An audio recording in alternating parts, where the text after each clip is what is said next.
Hi everybody, it's Anne with Art on the Creek. This review is going to be in a little bit of an odd order. So I want to go to the second part of what I tested first, which is what you're seeing now. And then the palette and the photo there will make sense when I'm all done with this, because I will show where those originated from as well. But these Marie's Masters watercolors. Now, I think that I don't have the better set. Mine is from China, and not casting dispersions at all, but I think it might be a different formulation. It says that they are professional watercolors, but I don't believe it. I just don't believe it. And I wanted to test these because when I first used them on the footage that you will see after Pikachu here, I tested it on some mixed media paper. I tested them on mixed media paper, painting some roses, and then I used Arches 100% cotton rough watercolor paper. I really liked painting the roses after I put the colored pencil on, although I did like them on that paper, and that was B mixed media paper. And on the 100% cotton watercolor paper, the Arches rough, I painted a landscape of a very iconic, beautiful scene in Colorado, the Flatirons Vista trailhead. I did not like working with the paints. I was just really upset with the fact that they all looked a little bit foggy. They weren't transparent enough. So at any rate, I didn't sleep well on it, and I wanted to test again because I thought, okay, well, maybe it was these paints on cotton paper, which is weird, right? Like 100% cotton paper should be a wonderful thing for watercolor, and it shouldn't cause any detrimental side effects at all. And in the video, you'll hear me say later that it could be me. I was maybe having an off day. So I decided, okay, I will give these one more shot, and I'll add this footage onto the video. I'm going in and going to paint Pikachu for my granddaughter because she's a huge Pikachu fan. This is a design that is pretty much on a dress that I just found for her. If you guys have any little girl Pikachu fans, their Target has Pikachu dresses, and I'm going to be sending her one.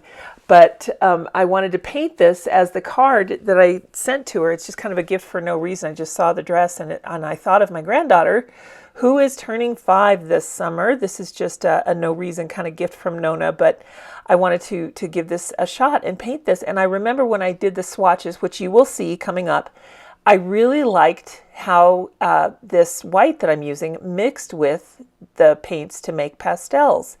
And the dress has a pink background, and it's got these pastel flowers on it, and I thought, okay, this would be great.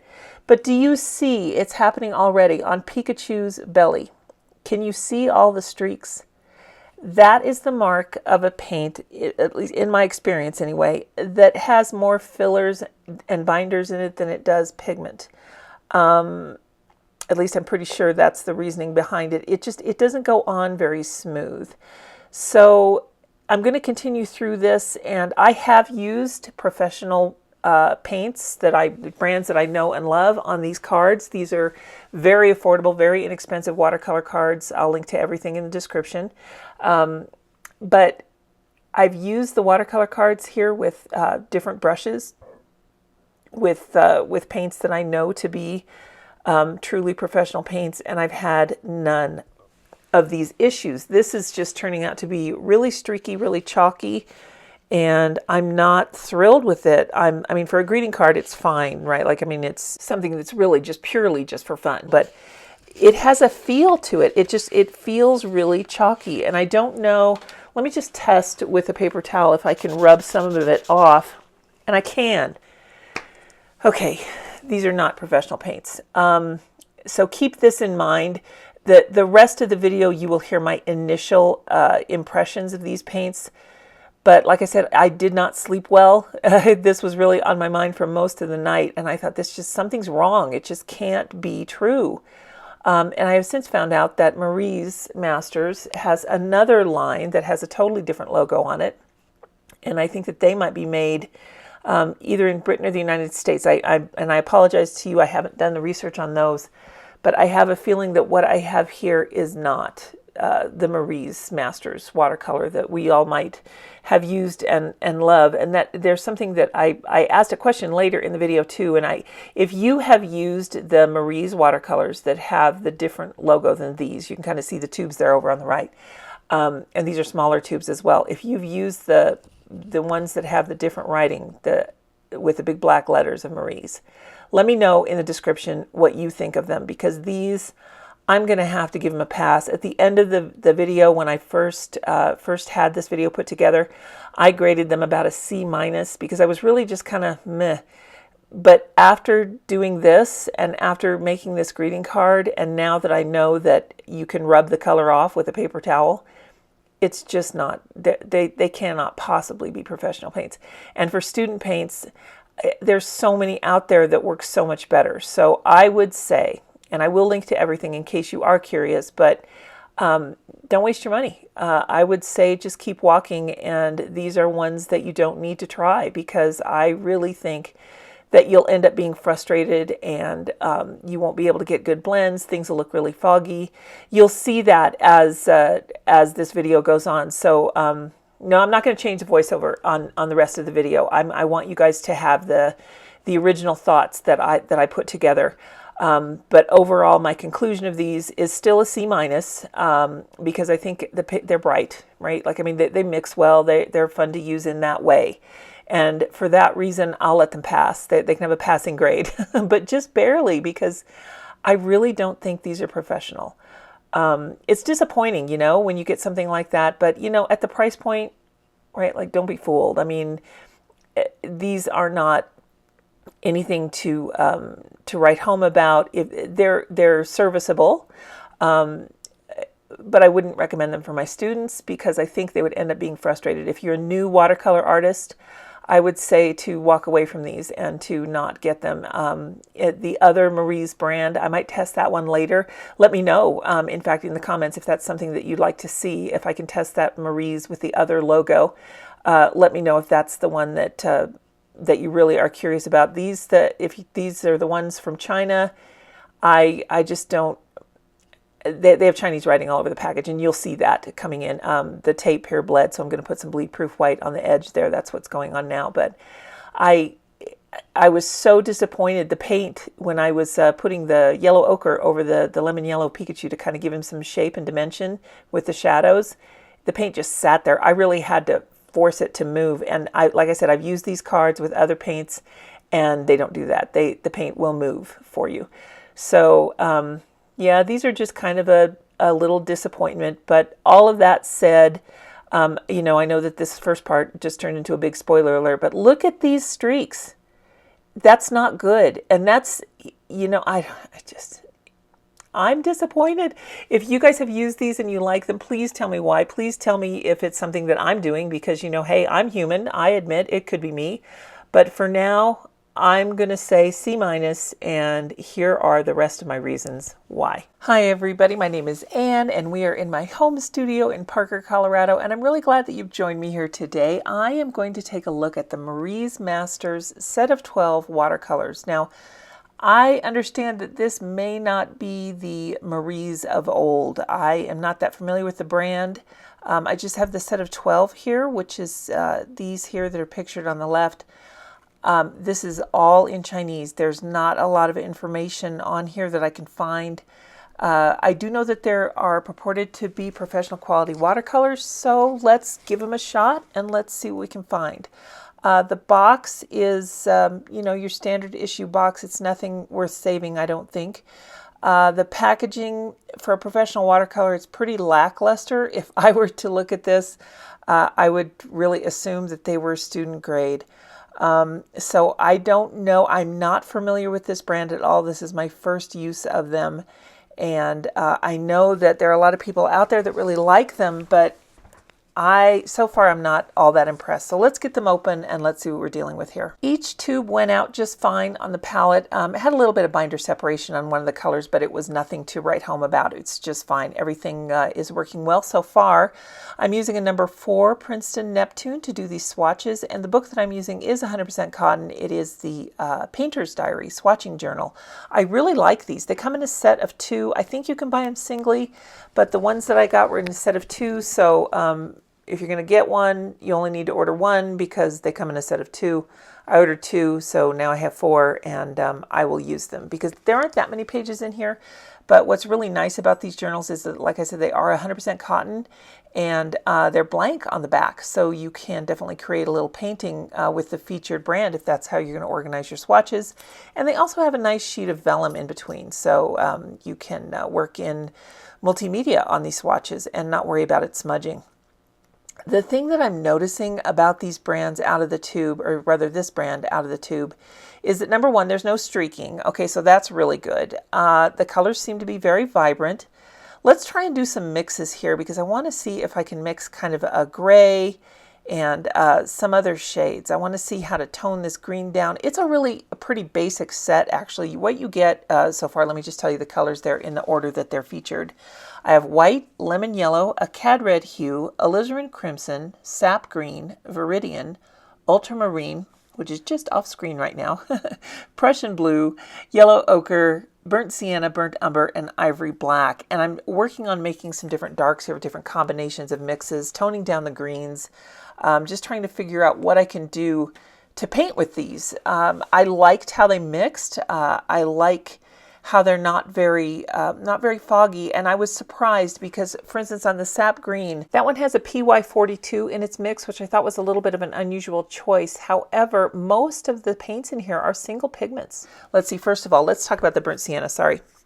The burnt sienna is a PR101, but they also mix a PY42 in with it, which to me seems a little bit odd. I've never seen that. The PY42, the yellow ochre, also appears in the burnt umber, I believe. Yes, that is a PBR7 and a PY42. Those are natural earth pigments. I don't understand why there would be a need to mix. I've seen a lot of times where you have a burnt sienna that's a PR101, and that's not my favorite. I prefer it when it's a PBR7, but I thought that was odd that they mixed the PY42 in there. The lemon yellow is a PY3. The cad red hue is a single pigment. That one is a PR255, I want to say. Let me see if I can find it real quick here. Sorry about that. Yeah, PR255. Alizarin crimson is a single pigment. It is a very small print. PR206. And let's see, I was going to tell you about the sap green. Let me put my glasses on so I can be sure what I'm telling you. Look at that turquoise, though. That's a really nice mix, isn't it? And I really like how the white mixed with the alizarin crimson there to make a nice pink. But the sap green is a PG7, a PY154, and a PR101. So a little more artificial than I'm used to in a sap green. I really like sap green, but this one really just doesn't do much for me. Don't want to say a lot of negative things about it yet, though, because so far, honestly, I really like the way the swatches came out. I really like the mixes. Now let's see what it's like in practice. I have a very dear friend. Our kids met, our middle sons became friends in elementary school, and they were friends for years and years and years. And I became really close with his mom, and it was so nice to have her friendship continue through all these years. And now she is getting married for the second time this fall, and I wanted to try and paint something that was a little bit like her save the date announcement to her fiance John. So they're getting married this September, so I'm just kind of trying to play around and see what I might do for a gift for her. I don't think she watches my channel, but Karen, if you do, surprise.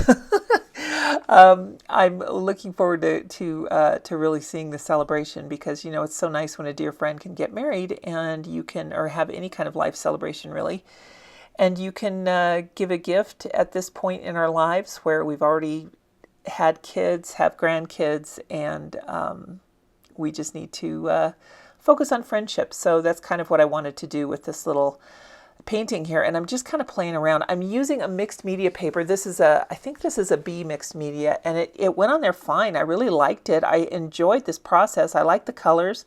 I love how the colored pencil went on over it. I mean, it just really made these roses pop. And I'm really enjoying this process. This was a really fun practice piece to do. And you'll see in a moment why it's a practice piece, because I tried my hand at lettering. I am so bad at lettering, you guys. I really try. And I have found that if I do it regularly, I can almost make it work. So I don't know what I'm going to do with this. I might just paint the flowers and that's it. But you'll see my feeble attempt at trying to do some calligraphy here. Or I guess it's just called lettering. It's not really calligraphy. What is the difference? If you know, let me know in the comments. In the 70s, I took some calligraphy classes, and that was with a dip pen. But now they've got all these great flexible nib pens. This is a Karen marker, and I'm just... a Karen marker for my friend Karen. One's with an I, one's with an E. But anyway, these are really fun to use. And I was just kind of looking at a font on the internet. So I know that ampersand symbol does not match the font that I've used for the rest of it. But the example I was looking at didn't have an ampersand. So there you go. Let's get down to business here. Let's try and paint something a little more where I would use these paints, let's say. So I've got them out again, and I just want to put them in order here. This picture is from one of our channel members, Kathy Busby. Kathy, thank you so much. This photo is so iconically Colorado. It was taken from the trail that's called the Flatirons Vista Trail. If you are west of Arvada, you know right where that is. It's off of Highway 93. And it's such a beautiful shot. That's so easy to see, have that view, and it's a great place to go paint. So hopefully this summer maybe we can go up there and I can do some filming, but I wanted to put these in a little palette before I worked with them again so that they can have time to cure, but I'm going to use them out of the tube here like this today. This palette I really like. They're by F Club, and I'll put affiliate links to everything in the description in case you're interested in any of this. I got everything from Amazon. And I'm not sure where I picked up the pad of arches, but this particular one is rough press, which I really like to use for landscapes. Typically, I can get a lot of really neat dry brush techniques here, but with the rough paper. But I will give you a spoiler. I had some challenges with that here on this particular piece. I don't know it. I will be the first to admit it could have been me. It could be me who is having struggling issues today. I might be struggling with not only words, but painting. Some days I just don't have good days in the studio, and today might have been one of them. But these paints were just a little odd for me, and I don't know if I was hung up on the number of pigments in some of these individual paints. I'm used to, I don't know. I don't want to give any excuses, but I will let you guys be the judge. You can watch this process and see for yourselves. Lots of pluses here when they came out of the tubes. There was no oozing or splooshing, and I'm at high altitude. I am at 6,200 feet, so these were probably shipped over varying altitudes, and they came out just fine. It looks like this is a 9 milliliter tube, which is also a little bit odd. Usually they're 5 or 10 milliliter tubes, but you know, it might be normal in other places, so who's to say that it's odd? But it's a 9 milliliter tube, and I'm just going to get a quick sketch down here. I'm using my Blackwing pencil to sketch, and the brush that I'm using is this Princeton Aqua Elite 3/4 inch oval wash. I love using these for bigger paintings with landscapes because you can get so many different angles. And right away, I'm a little bit frustrated with the sky because I couldn't get the wash to be as clean as I wanted. And that was very frustrating. And I don't know if it was because the paints were out of the tube or what the deal was. But for some reason, you know, when you have a painting and you just kind of feel like you got started on the wrong foot, that was this painting for me. So I'm going to try and be as objective as I can with this review, but I can tell you I wasn't having very much fun. I found the greens more difficult to tone down. I just, what I normally would have mixed wasn't working. I was mixing the Viridian with the Cad Red here to try and get that green to be a little more deep and dark to match the mountains, and it just wouldn't. Trying to get the pink in the rocks, I just felt like they looked flat. And I think that was my real issue with these paints, was that they're not as translucent as a lot of the other brands that I'm used to. For instance, the number one in translucency in my mind is Da Vinci, you know, and then of course Daniel Smith is right up there, M. Graham, Sennelier, all of those beautiful paints that we all know and love, the common professional brands. They're all very translucent and easy to layer. I found these to be a little bit more challenging, and I was even frustrated with the reflection here in the water. This green was driving me nuts, and I just couldn't mix enough to tone it down. And it was just an experience that I never had before. So I was frustrated with this. Tried to do a technique with the ripples in the water, and that didn't work either. So I was very frustrated. I'm going in now with a white pastel pencil. Actually, it's a General's white chalk pencil, trying to get some more sparkle back on the rocks. And that part I liked. That part I really felt worked well. But overall, you guys, I don't know. I think with this particular variety of these Maurice Masters watercolors, for me, from my personal experience, right now I'm going to give them a C+. If you have used these and you've got a different opinion of them, please let me know in the comments. Maybe I need to wait for them to cure in the pans before they perform at their peak. I really don't know. But for me, I felt like that both of these projects were a little bit of a struggle. So that is my honest review. I paid for everything that you've seen here today with my own money. No one's sponsoring me. This is just my pure opinion. But I've had some questions about this brand, so I hope that this was helpful to you. Here's another close-up of the gift that I might end up giving to my friend. I'm not entirely sure. Maybe I'll have somebody who knows what they're doing do some lettering on it. But I do like the way the flowers came out. This part was really nice. And you know what? Honestly, I think I like these paints better on the mixed media paper than I did on the Arches cotton paper. So that is a first for me. All right, you guys. Maybe this wasn't what you expected, but I sure hope you had a good time today. Stay creative, everybody, and we will see you next time. Bye now.